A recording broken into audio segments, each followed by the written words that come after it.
দেখতে পান। তাই শ্রীগুরু সংঘ স্থাপন করা হয়েছে। ইহার উপকারিতা হইল সংঘ শক্তির উপকারিতা যারা বোঝে তারাই সহজে বুঝতে পারেন। তবে আমার ভক্ত সম্মেলন কেন?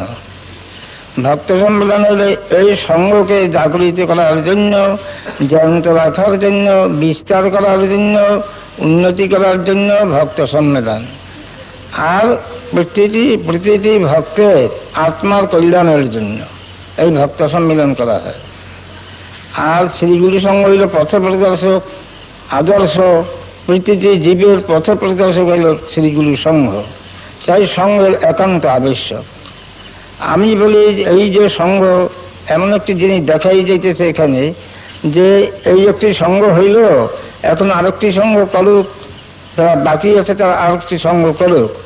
একজন গুরুকে কেন্দ্র করিয়া আরেকটি সংঘ স্থাপন করুক, আবার আরেকটি গুরুকে কেন্দ্র করিয়া আরেক পাড়ায় আরেকটি সংঘ স্থাপন করুক। এইরকম 5টি সংঘ এখানে হোক। এই 5টি সংঘ যদি এখানে হইল, তাহলে এই 5টি সংঘ আবার একত্রীভূত হইয়া মহামিলন সংঘ হইতে পারে। তখন আর এই ঘরে ঘরে এত হিংসা, দেশ, ঈর্ষা এই সমস্ত থাকবে না। এই জন্যই এই আদর্শ শিক্ষা দেবার জন্য এই গ্রামে গ্রামে শ্রীগুরু সংঘ গিয়া এই ভক্ত সম্মেলন করিয়া এই শিক্ষা দিয়ে থাকে। তারা সকলে সঙ্গ করুক, সকলে ভক্ত সম্মেলন করুক, সকলে করিয়া সকল প্রত্যেকের ঘরে ঘরে প্রত্যেকের সংসারের দুঃখ দারিদ্রতা দূর করুক এবং প্রত্যেকের আত্মার কল্যাণ করুক, অর্থাৎ আত্মার উন্নতি করুক। এই হচ্ছে প্রধান উদ্দেশ্য শ্রীগুরু সংঘে। এবং শ্রীগুরু সংঘ দ্বারে দ্বারে গ্রামে গ্রামে ঘুরিয়া প্রত্যেককে ইহাই শিক্ষা দিতেছে। আমি আশা করি এইখানে যদি আরেকটি সংঘ হয় একজন গুরুকে কেন্দ্র করিয়া, তার যথাসাধ্য এই সংঘ শ্রীগুরু সংঘ তার সাহায্য করবে, সরল প্রাণে তাদের সঙ্গে সাহায্য করে যদি আবশ্যক তারা মনে করে। আর যে দিনকাল উপস্থিত হয়েছে এখানে এই সংঘ ব্যতীত এই কালে কেউ বাঁচিয়ে থাকতে পারিবে না। সুতরাং সংঘবদ্ধ হওয়া একান্ত আবশ্যক। সংঘবদ্ধ হইতে হলে ভক্ত সম্মেলনের একান্ত দরকার। ভক্ত সম্মেলন হইতে সংঘবদ্ধ হওয়া যায় না এবং সংঘের উন্নতি করাও যায় না। তাই সংঘ দ্বারে দ্বারে ঘুরিয়া ইহাই শিক্ষা দিতেছে, যেহেতু সকলে জীবগান সকলেই এই করুক, প্রতিটি গ্রামে এক একটি সংঘ থাকুক, প্রত্যেক গ্রামে হোক কি 2-3টি গ্রাম নিয়ে হোক এক একটি সংঘ থাকবে। আর যদি কোনোদিন বাহিরে কোনো আবশ্যক হয় তখন সকল সঙ্গে একত্র হয়ে ঝাঁপিয়ে পড়বে। তাহলে সেখানে কোনো নীতিটি এসে সেখানে অনিষ্ট করতে পারবে না। রাজনীতি আসুক, ধর্মনীতি আসুক, রাজনীতি এসেও ক্ষতি করতে পারবে না, ধর্মনীতি এসেও ধর্মের হানি করতে পারবে না। অতএব সঙ্গ করা একান্ত আবশ্যক। এইভাবেই শ্রীগুরু সংঘ দ্বারে দ্বারে শিক্ষা দিতেছে। শ্রীগুরু সংঘ না একটি যেমন নাম হইল, তেমন আরেকটি নাম রেখে আরেকটি সংঘ প্রয়োগ হোক। এখানে এই গ্রামে হইতে পারে, পার্শ্ববর্তী গ্রামে হইতে পারে, 2-3 গ্রাম নিয়ে একত্র হইয়া হইতে পারে। একজন গুরু তো ঘরে ঘরে সকলেরই আছে, একজন গুরুকে কেন্দ্র করিয়া এই সংঘ হোক, স্থাপন হোক। যদি তারা আবশ্যক মনে করে তাহলে শ্রীগুরু সংঘ তাদের সাধ্যার্জিত ভাবে সাহায্য করবে। এই জন্য শ্রীগুরু সংঘ সর্বদাই প্রস্তুত। শ্রীগুরু সংঘ পরোপকারের জন্য স্থাপন করা হয়েছে। শ্রীগুরু সংঘ নিজের ক্ষতি করিয়া পরোপকার করতে প্রস্তুত। মহাভারতে আছে আলোচ্য সর্বশাস্ত্রাণি বিচরস্য পুনঃ পুনঃ পুণ্যাঞ্চ পরোপকারে পাপঞ্চ পরপীড়নে। শ্রীগুরু সংঘ এই কথাটিকে জোর দিয়েই এই সংঘ স্থাপন করিয়াছে এবং শ্রীগুরু সংঘ সাধ্যাদিত ভাবে জীবের উপকার করিয়া এখনো আসিতেছে এবং ভবিষ্যতেও করিবে। সুতরাং এই সংঘের ভিতরে কোনো প্রবঞ্চনা নাই, কোনো কাল্পন্যতা নাই, আবিলতা নাই, পঙ্গিলতা নাই। অতএব শ্রীগুরু সংঘের পথ অবলম্বন করিয়া দ্বারে দ্বারে গ্রামে গ্রামে এরকম সংঘ হোক, ইহাই আমার একান্ত প্রার্থনা সকলের কাছে। এই সঙ্গ যদি স্থাপন হয় তাহলে এই দুঃখ দারিদ্রতা এত থাকবে না, এবং ঘরে ঘরে এরকম ঈর্ষা দেশ থাকবে না। সেই মহামিলন সঙ্গ যেদিন হইল সেদিন সকলের চূর্ণাচুর হয়ে যাইবে, গর্ব খর্ব সব ঠিক হয়ে যাইবে, কোনো আমিলতা থাকবে না। সেদিন সকলের মন পবিত্র হয়ে যাইবে। কালকে যে এত হাজার হাজার লোক এখানে আসলো, সকলে কি নির্দোষী, নিষ্পাপী, নিরপরাধী, কিন্তু এখানে যারা এসেছে যখন তারা সকলেই পবিত্র হয়ে গিয়েছে, পবিত্র মন নিয়ে এসেছে। এই দুর্দিনেতে এত অর্থ ব্যয় করিয়া, এত কায়িক কষ্ট স্বীকার করিয়া, কত দূর দেশ দেশান্তর হইতে এসেছে, কিসের জন্য এসেছে? শান্তির জন্য। সকলেই শান্তি প্রিয় আছে, শান্তির জন্য এসেছে। প্রকৃত শান্তি যদি পেতে হয় তাহলে সঙ্গের আশ্রয় নিতে হবেই। অতএব সকলেই সঙ্গের আশ্রয় নেওয়া আবশ্যক। গ্রামে গ্রামে সঙ্গ স্থাপন করিয়া সেই সঙ্গের আশ্রয় থাকা একান্ত আবশ্যক। যে দিনকাল এসেছে এই দিনকাল অপেক্ষা আরো খারাপ দিনকাল আসবে। সুতরাং ওই দিনকাল যদি আরো আসে তখন ঘরে ঘরে হানাহানি ভিন্ন, আর কিছু থাকবে না, কাটাকাটি হানাহানি এই হবে। সুতরাং তার চলবে, আমি বলছি সকলেই সঙ্গের আশ্রয় হোক, এক একটি সঙ্গ এক একটি নামকরণ করিয়া সঙ্গ করুক। সঙ্গ যদি স্থাপন করা হয় তাহলে আর কোনো চিন্তা থাকবে না। প্রত্যেক সঙ্গে সঙ্গে সঙ্গে একটা ফান্ড থাকবে গরিব দুঃখী সকলের উপকারের জন্য। এখানে বলা হচ্ছে পুণ্যাঞ্চ পর উপকারে পাপঞ্চ পরপীড়নে। ভক্ত সম্মিলন সম্বন্ধে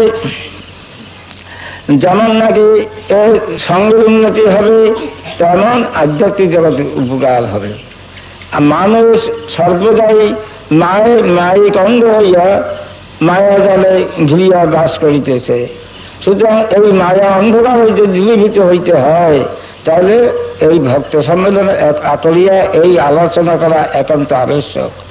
আধ্যাত্মিক জগতে যতদিন মানুষ উঠতে না পারবে ততদিন মানুষ মনুষ্যত্ব অর্জন করতে সমর্থ হইবে না। আধ্যাত্মিক জগৎ যদি মানুষ কিছুমাত্র উন্নতি করতে না পারে তাই তার এখানে আসা যাওয়া ব্যস্তই হইল। সাধারণ কথা বলছে যে মানুষ দুর্লভ জন্ম না হইবে আর। এই দুর্লভ জন্ম 40 লক্ষ জনই ভ্রমণ করতে করতে এই মনুষ্য জনিতে জন্মগ্রহণ করিয়া থাকে। সেই মানুষ এমন শাস্তি বলেছে সদৈব নতু মানুষ। এই দেবতাদের স্থান অধিকার করে মানুষ, মানুষকে দেবতারা আসন প্রদান করে। তুমি আর কেন অত কষ্ট করো, আমাদের কাছে থাকো, আমাদের কাছে দুর্ভোগ্য জিনিস তুমি খাও, আমাদের কাছে এই সুখে থাকো, তুমি আর তপস্যা করবে না, আর উপরে যাইও না। এই দেবতারা ভুলাইতে চায় মানুষকে। মানুষ মনুষ্যত্বের দ্বারা এত বড় অধিকারী হইতে পারে। সেই মানুষ পৈশাচিক অন্তঃকরণ মায়া পিছাচি লোকে বলিয়া থাকে, সে মায়ায় অন্ধকার হইয়া মানুষ ভ্রমণ করে এই জগতে, বারংবার যাতায়াত করে এবং দুঃখই ভোগ করে। সুখ আর কোথায়, এখন দুঃখই ভোগ করতে হয়। অর্থাৎ সাধুদের কথা হয়েছে যে কোনো মানুষই যেন দুঃখ পায় না, কোনো মানুষই যেন কষ্ট পায় না, আর কোনো মানুষই যেন এবার অধঃপতন হয় না। মানুষ মাত্রই এবার কিছু না কিছু উপরে উঠবার চেষ্টা করুক। যে যতটুকু পারে প্রথম স্তর, দ্বিতীয় স্তর, তৃতীয় স্তর, চতুর্থ স্তর, যে কোনো স্তর অধিকারী হইতে পারে, কিন্তু বিন্দু মাত্র যদি অধিকারী হইতে পারে তো ভগবানের বাণী আছে, বিন্দু মাত্র যদি ধর্মের অধিকারী হয় ত্রায়ত মহত ভয়াত, মহাভয় হইতে ত্রাণ করবেন তিনি। ধর্মের বিন্দু মাত্র যদি অধিকারী হয় সে জীবকে ভগবান এই মায়াময় দুষ্টার সংসার হইতে ত্রাণ করবেন। অতএব মানুষ মাত্রই ধর্মের অধিকারী হওয়া, ধর্মের স্মরণ নেওয়া, ধর্মের জন্য আকুলতা বেকুলতা করা, এটা একান্ত আবশ্যক। এইসব যদি করতে হয় তাহলে একটা সঙ্গের মাধ্যমে ব্যতীত হওয়া অসম্ভব। পূর্বকালে আমাকে ছোটবেলায় দেখেছি মাঝে মাঝে গ্রামে গ্রামে হরিসভা ছিল। ওই প্রাচীন যারা ছিলেন সকলেই হরিসভায় যোগদান করিয়া ওই হরিনাম কীর্তন অন্যান্য ধর্ম প্রস্তাব করতেন। সুতরাং সংঘবদ্ধ হওয়া একান্ত আবশ্যক। সংঘবদ্ধ ব্যতীত এই মানুষ মনুষ্যত্ব লাভ করতে পারবে না, এবং বিশেষ কথা হচ্ছে শৈলাপীড়ার দ্বারা শান্তি লাভ করতে পারবে না।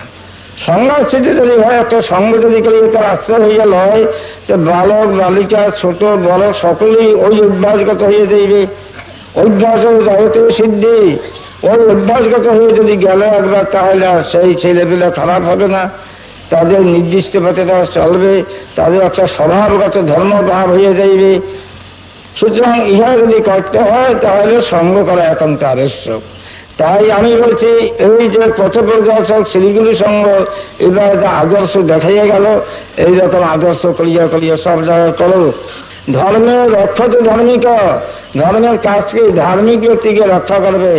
ধর্ম যেখানে সেখানে তিনি আবির্ভূত হইয়াছে, ধর্মকে রক্ষা করবে। সেখানে যত বিপদ আসবে তা তিনি কেটে দেবেন। অতএব আমি বলছি সকলে মিলিয়া এই ধর্মের উন্নতি করো। আর একটি কথা আছে, শ্রীগুরু সঙ্গে দুইটি জিনিস আছে, একটি আছে ভ্রাতৃসঙ্গ আর একটি আছে মাতৃসঙ্গ। এখানে অবশ্য সীমান্ত পরে অবশ্য অনুষ্ঠান অল্প সংখ্যা, কাজে অল্প অনুষ্ঠান হয়, কিন্তু এই ভ্রাতৃসঙ্গ মাতৃসঙ্গ যদি এই শ্রীগুরু সঙ্গ আশ্রমে যদি থাকলো, তাহলে গ্রামের উন্নতি আরো বেশি হবে। গ্রামে গ্রামের সকল বেটা ছেলেরা একদিন বসে ধর্মসভা করবে, সপ্তাহের মধ্যে একদিন হোক, পক্ষান্তে হোক। আর মায়েরাও এরকম সপ্তাহান্তে হোক, পক্ষান্তে হোক, তারা করবে। এই যদি তারা করলো, একটি সভা করবে আর একটি মাতৃসভা আসবে, এবং তারা ওই চিন্তাই করবে। এই যে চিন্তাধারা থাকবে, চিন্তাধারার দ্বারা এই সংসারের উন্নতি হবে, আদি ব্যাধি দূর হবে, অকাল মৃত্যু দূর হইবে, আর বিপদ আবার আসবে না। যতই কলি আসুক, ধর্ম যেখানে যতদিন বজায় রাখতে পারবে কষ্ট করিয়া, সেখানে ততদিন কলিতে কিছু অনিষ্ট করতে পারবে না।